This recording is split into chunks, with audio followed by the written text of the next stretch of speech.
Bonjour amis téléspectateurs, eh bien une nouvelle émission Passé-Présent, l'émission de Philippe Conrad. Et Philippe, aujourd'hui vous nous amenez en Corée. Voilà, je vais évoquer la guerre de Corée, sujet lié à l'actualité, puisque le dernier rejeton de la dynastie des Kim en Corée du Nord vient de faire parler de lui avec cette mise en orbite d'un satellite artificiel qui semble montrer que la Corée du Nord dispose de capacités en matière de fusées balistiques qui peuvent apparaître inquiétantes évidemment pour les voisins. Alors la Corée, c'est un pays bien lointain, une petite péninsule en Asie orientale qui s'étend du nord au sud sur 1000 km, sur 219 800 km² exactement, dont 99 000 correspondent à la Corée du Sud. Une péninsule donc séparée aujourd'hui en deux États qui s'étend entre les 33e et 45e degrés de latitude nord. Ce pays du matin calme, selon l'expression consacrée, est resté longtemps totalement inconnu des Européens, dans un Orient très lointain et très fermé, à l'époque où la Chine comme le Japon étaient des citadelles qui se prémunissaient contre toute influence occidentale. C'est un pays rude, avec un relief montagneux, un climat difficile, des côtes extrêmement déchiquetées et difficiles d'accès. C'est seulement à partir du 19e siècle que l'on commence à connaître un petit peu ce monde-là, qui a connu dans le passé une époque brillante au cours du premier millénaire de notre ère, avec plusieurs royaumes coréens, les royaumes de Goguryeo, de Silla, de Baekje par exemple, mais cette péninsule coréenne, elle a été balayée par l'invasion mongole qui a fait d'énormes dégâts, et ensuite elle va tomber jusqu'au 19e siècle sous la suzeraineté de fait de l'empire de Chine, à l'époque des empires Yuan mongols, des empereurs Ming, et puis enfin à l'époque de l'empire mandchou à partir du milieu du XVIIe siècle. Un pays donc vassal de la Chine pendant longtemps. Les choses changent dans la seconde moitié du 19e siècle, quand les Russes viennent s'installer non loin de là pour fonder Vladivostok, la domination de l'Orient dans la province maritime chinoise, et puis à la fin du 19e, quand les Japonais, quittant leur espace insulaire, vont remporter une victoire complète contre la Chine, 1895, ce qui va leur laisser les mains libres dans la direction de la Corée, d'autant qu'en 1904-1905, ils se débarrassent de la puissance russe dans la région. Résultat de tout cela, eh bien, en 1910, la Corée est annexée par le Japon. Et le Japon va disposer là d'un domaine purement colonial. On va y développer la riziculture pour nourrir une population japonaise en croissance rapide. Les Japonais vont développer certaines infrastructures, commencer à industrialiser le pays, mais le sort des Coréens sous cette domination n'est guère enviable. Et cela explique que très tôt, il y a tout un mouvement nationaliste coréen qui se développe. On voit ainsi se former en 1919 à Shanghai un gouvernement provisoire coréen qui est animé par une personnalité qui a été formée aux États-Unis, Syngman Rhee, qui s'est converti au protestantisme et qui essaie de maintenir la flamme de l'espoir d'une Corée indépendante. Syngman Rhee qu'on va retrouver ensuite à Nankin, dans la capitale chinoise de Chiang Kai-shek, puis ensuite à Chongqing quand celui-ci est obligé de se replier vers l'ouest au moment de l'invasion japonaise. Il n'y a pas seulement ce nationaliste coréen qui s'affirme. Dès 1925, le Comintern va organiser la création d'un parti communiste coréen qui lui aussi va se poser dans la revendication anti-impérialiste, anti-japonaise. Cela dit, la Corée ne tient qu'une place vraiment extrêmement secondaire dans les préoccupations des puissances jusqu'à la Seconde Guerre mondiale. Elle est une colonie japonaise, point final. Mais à la faveur de la Seconde Guerre mondiale, la question coréenne va se poser dès le mois de décembre 1943 à la conférence du Caire qui réunit la Grande-Bretagne, les États-Unis et la Chine nationaliste de Chiang Kai-shek. Eh bien, on prévoit qu'à l'issue l'issue du conflit, une fois le Japon vaincu, eh bien, la Corée devra redevenir un pays libre et indépendant. À ce stade-là, fin 1943, les soviétiques ne sont pas consultés. En revanche, on parle de nouveau de la Corée en février 1945 à Yalta. On imagine là un coprotectorat qui associerait les États-Unis, la Chine et l'URSS pour gérer la Corée à l'issue de la guerre. Les Anglais là sont tenus pour le moment à l'écart et puis tout cela n'a pas de suite très précise. On revient sur la question à Potsdam en juillet 1945. Là, l'URSS s'apprête à déclencher l'offensive contre le Japon le 8 août 1945. Ça va l'amener naturellement en Mandchourie et donc en direction de la Corée. Donc la question évidemment va se poser du rôle que va jouer l'URSS dans le pays. Alors Américains et Soviétiques vont s'entendre pour se partager le territoire. Il y aura une zone d'occupation soviétique au nord du 38e parallèle, une zone d'occupation américaine au sud, et l'objectif ultérieur, c'est de réunir ces deux zones une fois qu'on aura été en mesure de constituer un État coréen.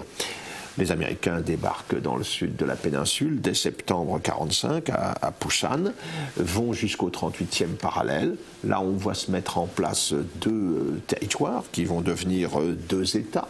Une Corée du Nord avec sa capitale à Pyongyang, et les Soviétiques confient le pouvoir à un de leurs amis, Kim Il-sung, qui avait mené une guérilla contre les Japonais. Et puis au sud, en revanche, eh bien, à Séoul, capitale de la partie méridionale de la Corée, c'est Syngman-rhae, protégé des Américains, qui s'installe. Dès 1948, les Soviétiques évacuent la Corée du Nord. Les Américains en feront autant 6 mois plus tard, en juin 1949. Nous avons donc deux États qui se font face et qui sont devenus des États antagonistes parce qu'entre-temps, eh bien, à partir de 1947, la guerre froide s'est imposée comme dominant complètement les relations internationales. On aurait pu en rester là, avec ces deux Corées se faisant face. Il y a déjà deux Allemagnes, il y a déjà deux Chines, entre la Chine populaire de Mao, la Chine nationaliste de Formose, de Taïwan. Hein. En Corée, les choses ne vont pas se passer ainsi et ça va déboucher sur un conflit qui sera l'un des conflits majeurs de la guerre froide. Il faut dire que les Américains ils sont un petit peu pour quelque chose. En effet, au printemps de 1950, le secrétaire d'État américain, Dean Acheson, qui est interrogé sur le périmètre de sécurité américain en Asie orientale, explique aux journalistes qu'il interroge que le Japon, bien sûr, en fait partie, les Philippines également, mais il ne mentionne pas la Corée du Sud, ce qui évidemment ne peut que donner des idées aux gens d'en face, c'est-à-dire à Staline et à Mao Tse-tung. Un Staline qui a été tenu en échec, il faut le rappeler, l'année précédente à Berlin, quand il a dû, après 11 mois de blocus, lever le blocus de la capitale allemande qu'il avait organisé à partir de l'été 1948. Responsabilité sans doute américaine dans cette affaire, peut-être aussi une intention cachée. On a vu les Américains à l'œuvre également en 1990, avant l'invasion du Koweït par Saddam Hussein. Leur attitude a laissé clairement entendre au dictateur de Bagdad qu'il avait les mains libres. Là, il y avait peut-être une intention de ce genre chez les Américains, afin d'avoir l'occasion d'une réaction, l'occasion de donner un coup d'arrêt à une expansion communiste qui avait marqué des points tout à fait considérables, avec notamment le basculement de la Chine l'année précédente, en 1949. Jusque-là, les Américains s'étaient dit qu'en aidant financièrement la Corée du Sud, en y développant notamment l'instruction, eh bien, ce petit pays pourrait devenir un modèle sur le plan économique très attractif, très séduisant par rapport à une Corée du Nord plongée sous domination communiste. Mais là, les choses vont s'accélérer, d'autant que les Soviétiques ont livré des matériels militaires importants, des chars T-34, de l'artillerie, même des avions de chasse. La Corée du Nord, sur le plan militaire, dispose de moyens très supérieurs à la Corée du Sud, alors évidemment la tentation va vite apparaître de refaire l'unité de la péninsule, hein, autour évidemment de l'État communiste du Nord. Les Américains n'y croient pas pendant longtemps. Au printemps 1950, MacArthur, qui est le proconsul américain au Japon, ne croit pas à une guerre entre les deux Corées. Il pense que la Corée du Nord va plutôt tenter des manœuvres de subversion, des manœuvres d'action psychologique, de propagande, hein. Il réclame quand même des moyens qu'on lui accorde avec parcimonie, car pour Truman, la priorité à l'époque, évidemment, c'est l'Europe. Le résultat, c'est qu'entre les deux Corées, le décalage apparaît clairement, hein, 135 000 hommes du côté nord-coréen, 65 000 du côté sud-coréen, et la Corée du Sud ne disposant que d'unités d'infanterie très peu équipées ou très mal équipées. Alors le résultat, c'est que dès le printemps 1950, on constate des mouvements de troupes, des concentrations de forces du côté nord-coréen. Les Américains, pendant longtemps, vont croire qu'il y a une simple volonté d'intimidation, on va dire. Mais le 25 juin 1950, la réalité se révèle beaucoup plus lourde, beaucoup plus grave, puisque les forces nord-coréennes franchissent le 38e parallèle et attaquent donc la Corée du Sud.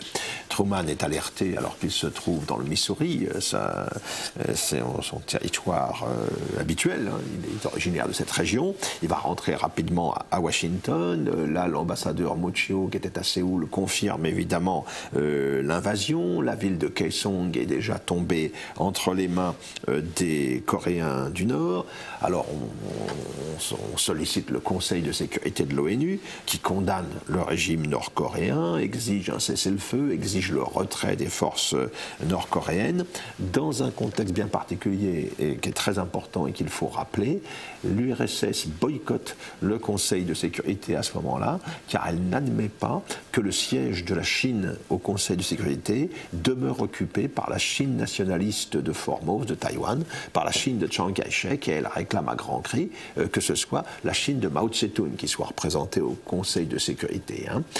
Donc l'absence des Soviétiques, le boycott décidé par les Soviétiques, va laisser une liberté d'action très grande aux Américains, hein, qui vont pouvoir, à la faveur de la réunion de l'Assemblée générale des Nations Unies, à une époque où les Nations Unies ne comptent à peine une soixantaine d'États et où une grande majorité d'entre eux sont favorables au camp occidental, les Américains vont pouvoir obtenir qu'une réaction soit autorisée, vont se faire investir en quelque sorte, eux et leurs alliés, d'une mission de l'ONU pour défendre la Corée du Sud qui a été ainsi agressée. Il est temps, parce que très vite les choses se passent très mal pour les Coréens du Sud. MacArthur craint un effondrement général, difficilement acceptable pour les Américains, pour leur prestige au Japon, pour leur prestige aux Philippines. Hein, c'est tout leur système au large de l'Asie qui risque d'être mis en cause, hein, à un moment où la France est engagée, elle, en Indochine contre le Viet Minh. Alors des forces américaines vont débarquer à partir de la fin juin, mais sans être en mesure d'inverser beaucoup le cours des choses. Hein. Séoul va tomber entre les mains des Nord-Coréens dès la fin juin, avec des massacres de grande ampleur qui sont perpétrés contre la population.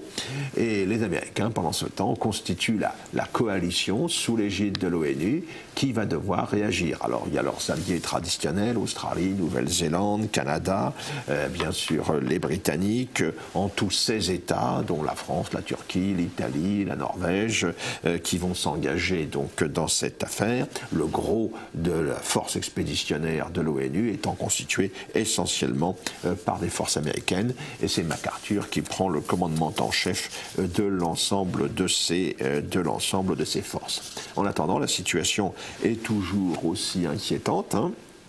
puisque les Nord-Coréens ont franchi le Han, la rivière qui passe par Séoul, ils foncent vers le sud, qui est ainsi ouvert à l'invasion.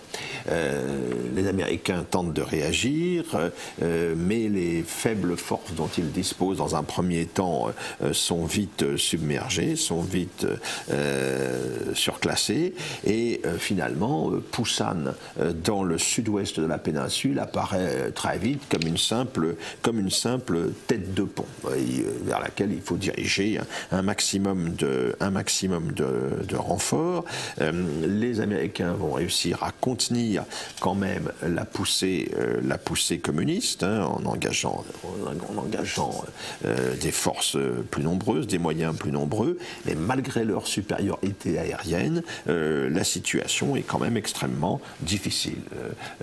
Autour de cette tête de pont de Pusan, qui représente donc les derniers territoires de la péninsule coréenne qui restent sous le contrôle des Américains et des Sud-Coréens.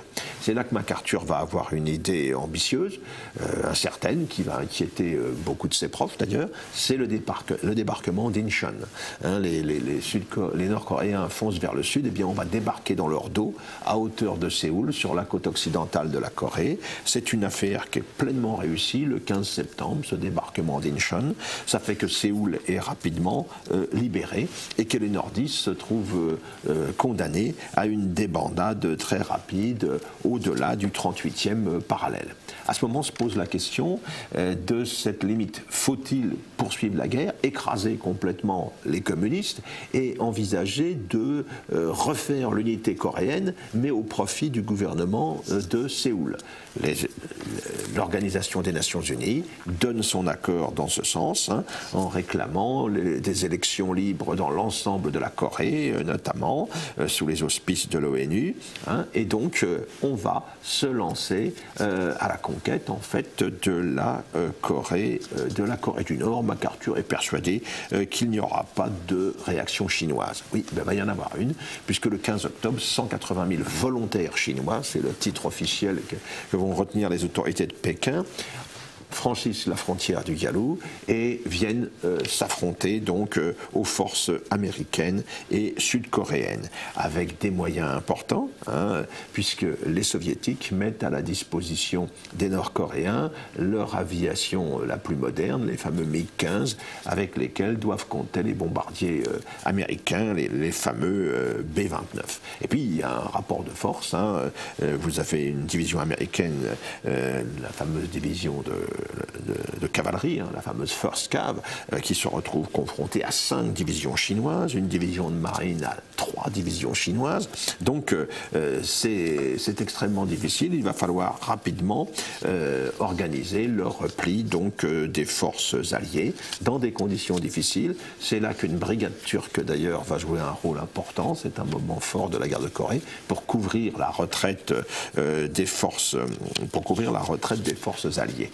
À ce moment-là, la question se pose de savoir jusqu'où on va aller. Est-ce qu'on continue la guerre pour l'emporter complètement, ou est-ce qu'on se contente de revenir sur le 38e parallèle, de considérer que la Corée du Sud a été libérée et que tout va bien ainsi? Truman est plutôt pour cette position. MacArthur, lui, voudrait une victoire totale. En attendant, la Corée du Nord est perdue, Pyongyang a été repris, les Américains se défendent du mieux qu'ils peuvent, mais en fait l'adversaire est particulièrement coriace et on va voir le général chinois Lin Biao s'emparer de Séoul, reprendre Séoul donc aux Occidentaux. On va à partir de ce moment-là s'engager dans une guerre de position qui fait suite à la guerre de mouvement de l'année 1950, une guerre de position pendant laquelle le front variera peu, si ce n'est qu'en mars 51, le général Ridgway va réussir à reprendre Séoul, et cette fois de manière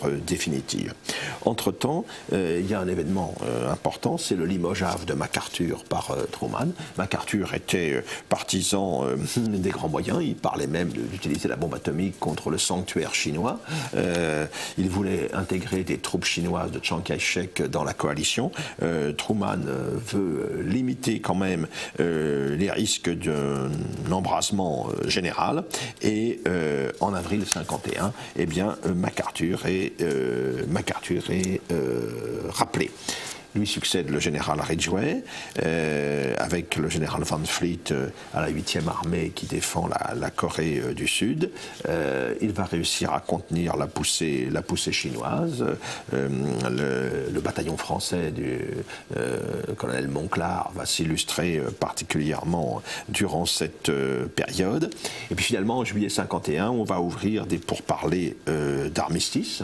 Il y a encore pendant ces pourparlers qui vont durer jusqu'à l'été 53, quelques combats, quelques zones d'affrontement, la fameuse colline de Crèvecoeur où s'illustrent également les Français, une page qui a été immortalisée par le film de Jacques Dupont, dont la diffusion fut sabotée en France par le Parti communiste à l'époque. Et puis il y a surtout deux événements qui vont venir tout bousculer. D'une part, l'élection d'Eisenhower aux États-Unis en novembre 52, il exclut l'extension du conflit, il va venir voir le général Maxwell Taylor sur place pour juger vraiment de la situation. Et puis en mars 53, la mort de Staline, avec une nouvelle direction soviétique qui est prête elle aussi au compromis. C'est Syngman Rhee qui voudrait continuer la lutte jusqu'au bout. Les Américains sont obligés de faire pression sur lui pour le calmer. Et finalement, l'armistice est signé à Panmunjom le 27 juillet 1953. C'est un armistice qui établit un statu quo avec un bilan très lourd, près de 2 millions de morts pour rien du tout au final. Une Corée complètement ravagée, près de 20 millions d'habitants de civils réduits à la misère. Alors avec quand même des gagnants, les Américains ont montré qu'on pouvait compter sur eux. C'est un message envoyé aussi aux Européens qui les ont rejoints dans le pacte atlantique. L'URSS a montré qu'en termes de moyens, avec son aviation, avec ses chars, elle pouvait rivaliser avec la puissance américaine. Quant à la Chine, elle a joué évidemment, Chine qui vient d'apparaître, cette Chine populaire, un rôle décisif.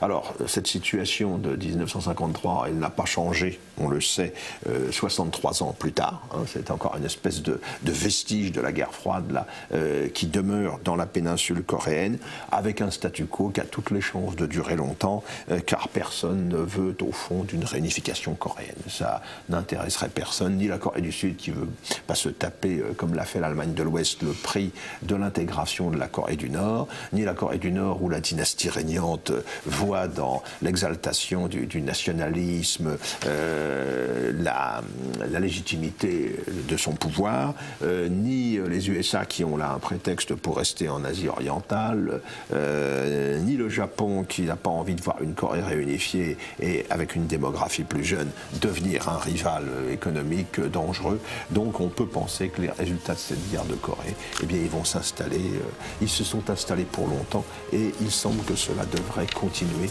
encore un bon moment. Donc à suivre. Merci Philippe.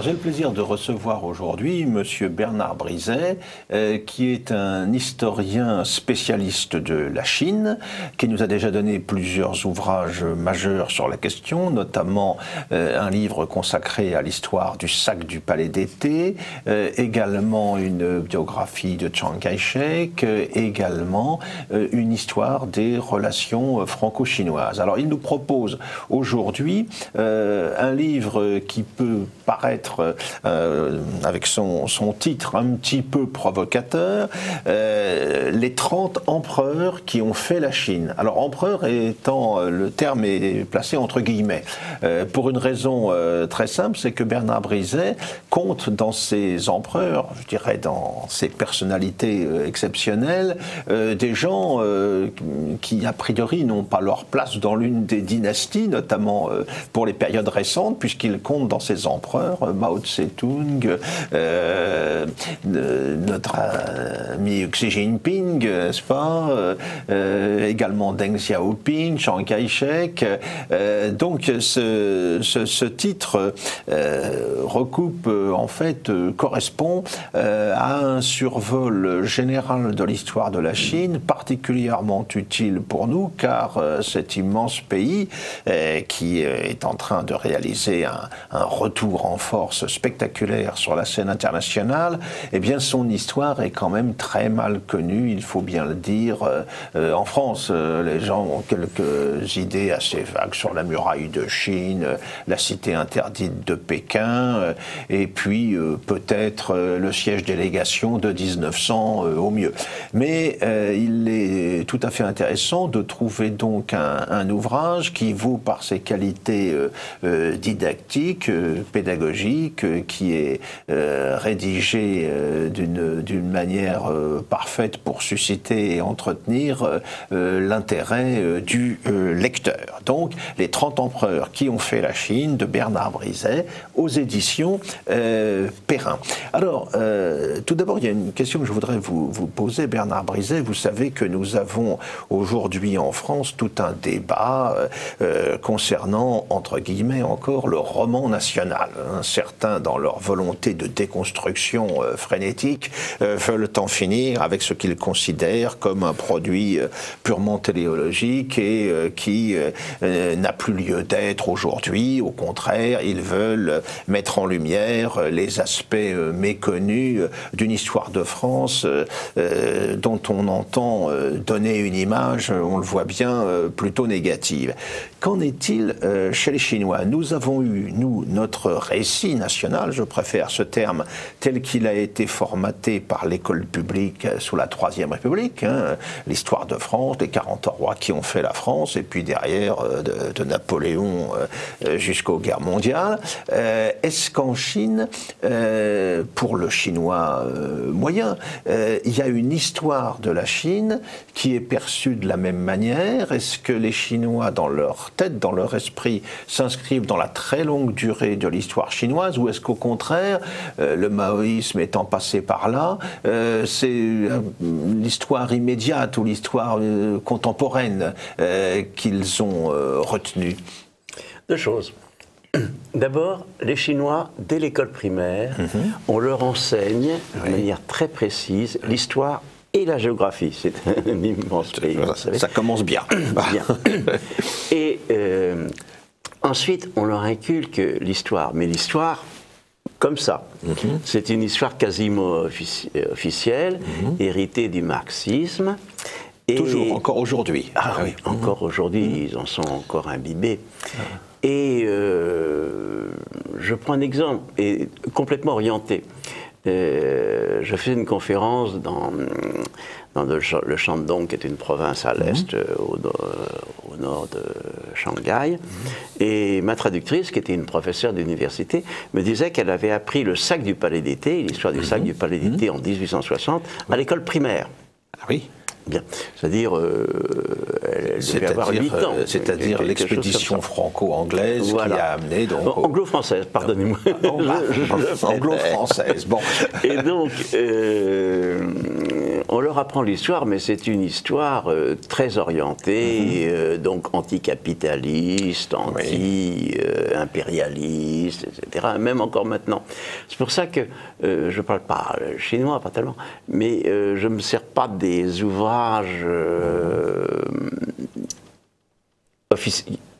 l'histoire est officielle, forcément. Et je ne me sers pas de ça parce que c'est terriblement orienté et entretenu. Alors il y a quelques traductions en français de livres, de manuels, etc. Mais je ne dirais pas que c'est risible, parce que c'est péjoratif, mais c'est drôle en même temps. Mais la longue histoire de la Chine, donc, qui est une histoire de 35 siècles pratiquement, oui, même 5000 ans. Toute cette partie ancienne, est-ce que c'est quelque chose qui est familier aux Chinois d'aujourd'hui?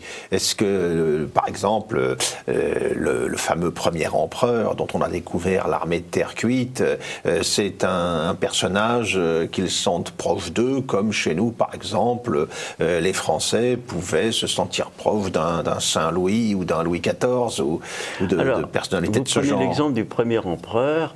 C'est un cas à part, parce que, bien sûr, il connaît son existence, mais il n'est pas du tout apprécié. Parce que c'était un tyran. Remarquez, il ferait remarquer que les tyrans, ça ne fait pas tellement peur aux Chinois. Mais parce que l'histoire est écrite par des scribes qui sont confucéens. Et dans la mesure où le premier empereur, Chiji-Huangdi, a fait donc disparaître les lettrés, il en a enterré 400 là, lors de son règne, bref, et il les a enterrés au sens propre, pas comme ces soldats de terre cuite. Oui, il les a enterrés au sens propre. Ensuite, il les a persécutés. Les livres ont été brûlés, c'était le premier autodafé, etc. Et il a fallu attendre l'empereur Qianlong des siècles plus tard, 22 siècles plus tard, pour qu'il y ait une censure terrible avec des autodafés de livres.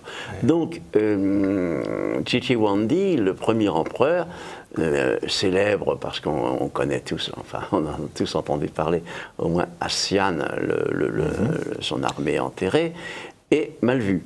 Mais donc, il y a des empereurs très célèbres qui sont plutôt bien vus. Yongle. Yongle, c'est le fondateur de la cité interdite. Il est célébré comme tel. Alors lui, situons-le dans le temps. Alors, Yongle, c'est le troisième empereur des Ming. Des Ming, d'accord. Nous sommes là à la fin de notre Moyen-Âge. Hein. Voilà. Alors, la dynastie Ming, c'est la dynastie nationale qui réagit par rapport à la dynastie mongole des Yuan, qui était née de l'invasion mongole. Voilà. Les Ming ont succédé aux Yuan. Mais vous avez raison de me faire préciser, parce que, comme vous disiez, moi je dis dans ma préface que l'histoire de la Chine est méconnue des Français, mais tous les gens me disent, mais tu pourras en dire plus sévère que ça, est complètement inconnu. Et ils connaissent un peu les Tang. Bon, les derniers présidents contemporains, comme vous les avez cités, Sun Yat-sen, Chiang Kai-shek, Mao Tse-tung, Deng Xiaoping et Xi Jinping, mais les autres, et Cixi, parce que c'est encore l'impératrice Cixi, au début. Que l'on appelait jadis Tsui dans la transcription française. Et alors on ne sait pas encore comment, parce que les gens la connaissent en France davantage sous son nom de Tsui, mais en pinyin c'est Cixi. Cixi, oui. CI. Alors, en plus, elle a l'avantage, évidemment, d'être une femme. Alors, on s'intéresse beaucoup en histoire aujourd'hui à l'histoire des femmes. Alors, effectivement, c'est un personnage qu'on a tendance à mettre davantage en avant, d'autant plus que je crois qu'elle est perçue comme une résistante aux influences occidentales. C'est à son époque qu'intervient le fameux siège délégation en 1900, les fameux 55 jours de Pékin immortalisés par le cinéma. Et alors, mais c'est cette histoire de Chine, donc, elle correspond à une succession de dynasties sur une très longue durée. L'empire chinois, à proprement parler, il commence à quel moment? Quand peut-on situer sa naissance? Il commence, à vrai dire, avec Chiji-Huangdi, qui est le grand unificateur. Avant, il y avait ce qu'on appelait les royaumes combattants, les bien nommés, parce que c'était des petites entités qui n'arrêtaient pas de se faire la guerre. Et Confucius, donc, s'insurgeait contre ça. Il aurait voulu réconcilier tous ces petits roitelets, ces petits potentats locaux qui n'arrêtaient pas de se chamailler, de se faire la guerre. Et c'est Chiji-Huangdi qui donc, en 220 avant par la manière forte. Oui, absolument, a éliminé, il y avait encore 7 royaumes, et il les a soumis avec sa poigne de fer, et c'est lui qui est le fondateur de l'unité, le grand responsable de l'unité de la Chine. Alors cette unité politique, cette formation de l'Empire, elle intervient quand même à une époque où la civilisation chinoise est déjà constituée pour l'essentiel? Quasiment oui. Mais il y a une grande dynastie que j'apprécie particulièrement parce qu'on ne peut pas comprendre la Chine sans connaître les Han. Oui. Les Han, c'est la dynastie 200 avant, 200 après Jésus-Christ, qui a fait la Chine. Avec Cixi Huangdi est le fondateur, évidemment. Les Han ont repris, ont continué, ont perpétré donc toute son œuvre. Et cette civilisation, cette dynastie a duré 400 ans quand même.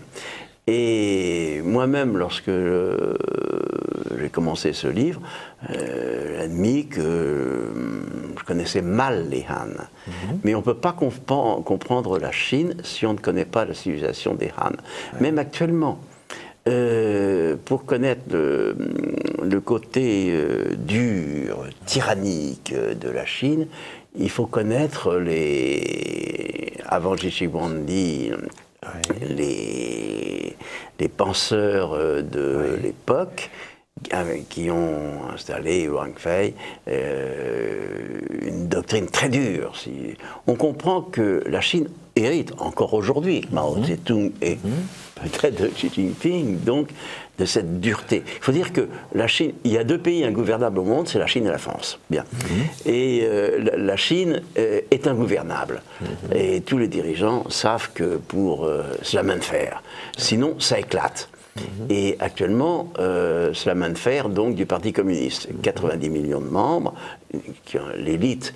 Et on sait très bien que s'il y avait une révolution, le Parti communiste disparaissait, ce serait le chaos, le chaos total. Les forces centrifuges le chaos total. Le dessus. Oui. Et alors, il y a des résistants, dirais-je, des dissidents, comme on les appelle, qui rêvent de démocratie. Ils rêvent. Et ils représentent une minorité tout à fait marginale. Mes amis français, en leur disant que c'est pas souhaitable que la Chine explose.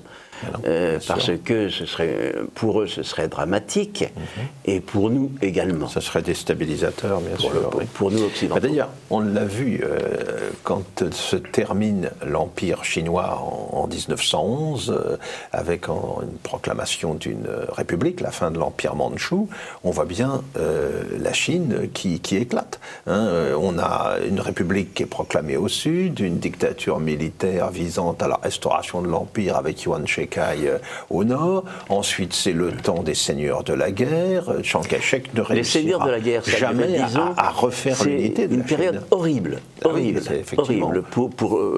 Dans l'histoire, pour les Chinois, c'est une bande de potentats, c'est-à-dire souvent des bandits, quoi. C'est le plus fort vivant sur le pays.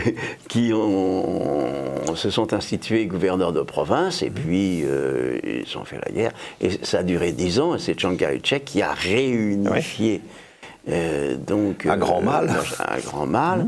Et c'est une période horrible. C'est pas si lointain. Et en plus, pour conclure tout cela, alors que ce travail de réunification était en cours sous la direction de Chiang Kai-shek, il y a l'invasion japonaise de 1937. Il y a la guerre sino-japonaise qui vient remettre tout en question et créer de nouveau une période chaotique que l'on voit ressurgir après la défaite du Japon avec la guerre civile jusqu'en 1949. Alors, vous faites allusion à cette guerre sino-japonaise.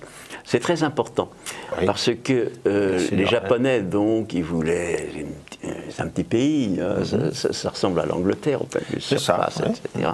Et ils voulaient conquérir un espace, et ils voyaient... donc cette immense Chine qu'ils ont voulu coloniser. Bien. Il y a eu une guerre qui a fait 20 millions de morts côté chinois, et c'était atroce. Ça a duré de 1937 à 1945. Grâce aux Américains, donc Chiang Kai-shek a réussi à évincer les Japonais. Mais il y a eu une alliance contrainte et forcée entre Chiang Kai-shek et Mao Tse-tung. Et tous les deux disent que c'est eux qui ont œuvré. Victorieux de l'envahisseur japonais. Les deux n'ont pas tellement combattu donc les Japonais.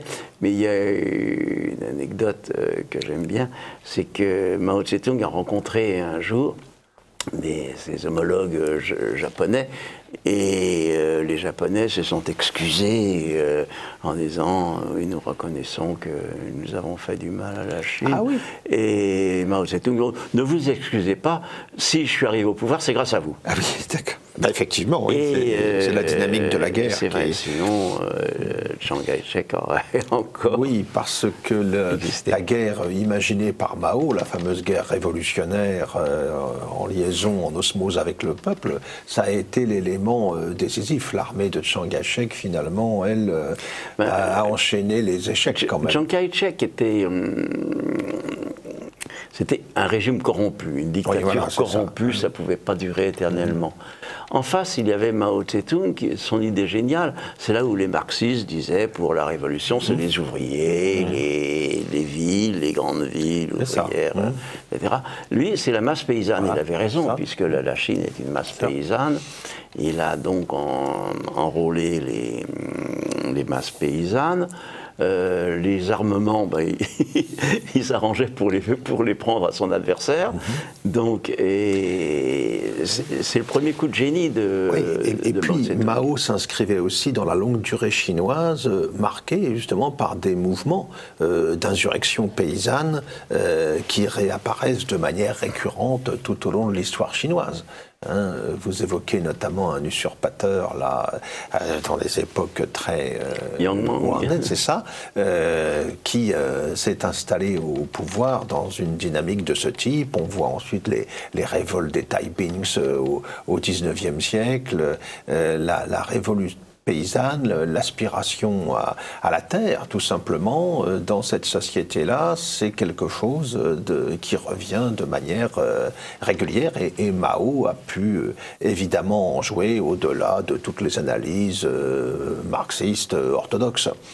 Et Mao, il a avoué, il connaissait très bien l'histoire de Cixi Bandi, il connaissait bien son histoire de la Chine, et il s'en est inspiré. Ouais. Et donc, lui aussi, il se moquait en disant Cixi Bandi, il a enterré 400 lettrés. Oui. Moi, d'un coup, c'était avant la Révolution culturelle, j'en ai éliminé 40 000. Et c'était avant la Révolution culturelle. Avant la Révolution culturelle. Évidemment. Oui. Mais alors, justement, puisqu'on en vient à parler de Mao Tse-tung, nous en avons, nous, de manière générale, une vision, évidemment, tout à fait négative. Ça a été une période d'un système totalitaire. Je ne sais pas si vous avez lu mon livre, ce chapitre sur Mao Tse-tung. Pour moi, je l'écris, c'est non pas à l'encre, mais au vitriol. Dans la mesure où, moi, j'aime beaucoup la Chine et les Chinois, j'arrête pas de le dire, je suis sincère, mais Mao Tse-tung est le pire tyran qu'on ait jamais vu. Enfin, moi je dis que Hitler plus Staline n'égale pas Mao. Parce que, qu'en pensent aujourd'hui les Chinois? Parce qu'on a le sentiment qu'il y a quand même un certain culte de Mao Tse-tung, une certaine reconnaissance à Mao Tse-tung. Il a préservé l'unité du pays, il a affirmé le pays sur le plan international. Qu'en pensent aujourd'hui les Chinois? On voit par exemple en Russie, dans la Russie d'aujourd'hui, des jugements sur Staline qu'on n'aurait pas imaginé il y a une vingtaine d'années. Staline, c'est la dictature, c'est le goulag, c'est une tyrannie, mais en même temps, il a représenté la puissance russe, modifiée soviétique. Il apparaît comme le vainqueur de la Seconde Guerre mondiale, un des vainqueurs de la Seconde Guerre mondiale. Et donc, la relation à Staline, on le voit bien en Russie, n'est pas forcément celle qu'on aurait imaginée il y a quelque temps, où on avait tendance à dire « Ah ben les gentils, c'était les bolcheviks, et puis le méchant Staline est venu tout transformer en mal ». Qu'en est-il en Chine par rapport à Mao? Ben vous avez raison de comparer actuellement Xi Jinping. Il s'inspire de Mao Tse-tung, le culte de la personnalité, le régime fort, le Parti communiste, et vous l'avez vu tout récemment, donc il est quasiment président à vie, soit à vie, soit il décide un beau jour de restaurer l'Empire, de quitter le pouvoir.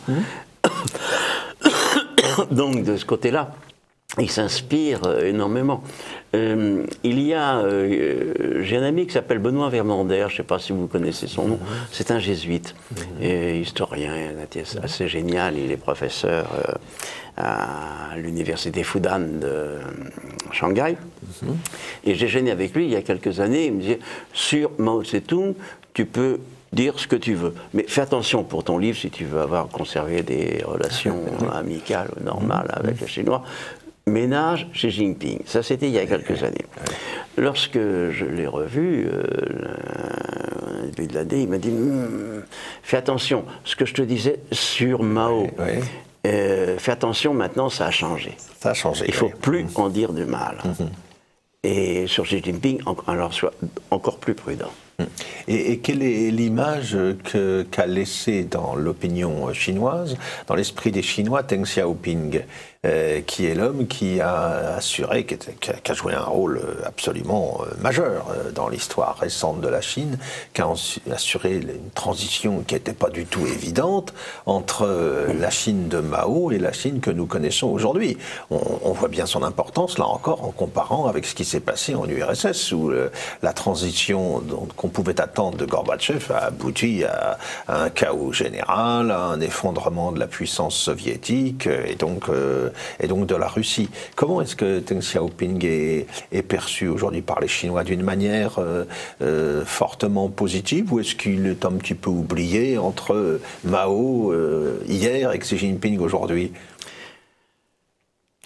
Encore une très bonne question. Mao Tse-tung, les Chinois, quand on leur pose une question sur Mao Tse-tung, ils disent il a restauré la dignité de la Chine. Ils s'arrêtent là. Ils oublient le grand bond d'avant, des millions de morts de familles, etc. La révolution culturelle, c'est un sujet tabou. On ne parle pas de la révolution culturelle. Encore aujourd'hui, on n'en parle pas. Et puis, moi, je sais très bien qu'il y a des sujets qu'il ne faut pas aborder avec les Chinois. Il ne faut pas parler de la révolution culturelle, il ne faut pas dire du mal de Mao, il ne faut pas parler de vive le Tibet libre et vive l'indépendance de Taïwan. Ça, c'est des sujets taïwanais. Donc, évitez ça à tout prix. Et donc, les Chinois, sur Deng Xiaoping, on en parle assez peu. Et ils oublient d'être reconnaissants, parce que il y a tout... c'est très curieux, il y a des néo-maoïstes qui disaient « Ah, sous Mao, il n'y avait pas de corruption. » Et deuxièmement, tout le monde était égaux, donc il n'y avait pas de jaloux. Maintenant, vous savez, il y a une caractéristique entre la Chine et les Chinois et les Français, c'est qu'ils sont jaloux. Jaloux les uns des autres. On n'aime pas ceux qui vous dépassent, même s'ils ont réussi, parce qu'ils ont plus de talent, ils ont mieux travaillé, je ne sais pas quoi. Ils n'aiment pas. Et donc il y a une nostalgie de l'égalité. On était pauvres, mais tout le monde était pauvre. Tout le monde était pauvre. Ah, bien. Alors que maintenant, il y a encore des pauvres, et puis il y a des super riches, alors ça, ils n'aiment pas. Et donc, Deng Xiaoping est un peu évacué. Moi, je racontais une anecdote, je suis professeur, visiting professor, dans une université du Liaoning à Shenyang, c'est tout à fait au nord de la Chine, de l'autre côté de la Grande Muraille. Et lors d'un dîner, je faisais des conférences, une table ronde, une douzaine de personnes, et puis dans ces dîners, on boit beaucoup, et on mélange la bière et l'alcool de riz, et à la fin, c'est tout rouge. Et il y a le vice-président de l'université qui me dit « Qu'est-ce que vous préférez, Deng Xiaoping ou Mao Tse-tung » Alors, la réponse, il faut répondre comme disait Deng Xiaoping. Mao Tse-tung, c'est 70% de bien et 30% de discutable ou de négatif. Voilà ce qu'il faut répondre. D'accord. Et moi, donc, tout rouge, après avoir bu pas mal d'alcool de riz, je dis, moi, je préfère Deng Xiaoping, parce que si nous sommes là réunis ce soir, c'est à cause de Deng Xiaoping. Et à ce moment-là, le vice-président, le doyen de l'université, s'est levé en disant, Monsieur Brizet, vous m'avez gravement offensé, car Mao Tse-tung est l'homme qui a rendu sa dignité à la Chine. Pour lui, Deng Xiaoping n'existait pas. En effet. Bien, merci Bernard Brizet de tous ces éclairages sur l'histoire chinoise. Je rappelle le titre de votre ouvrage, Les 30 empereurs, entre guillemets empereurs, qui ont fait la Chine, aux éditions Perrin. Je vous remercie Philippe Conrad.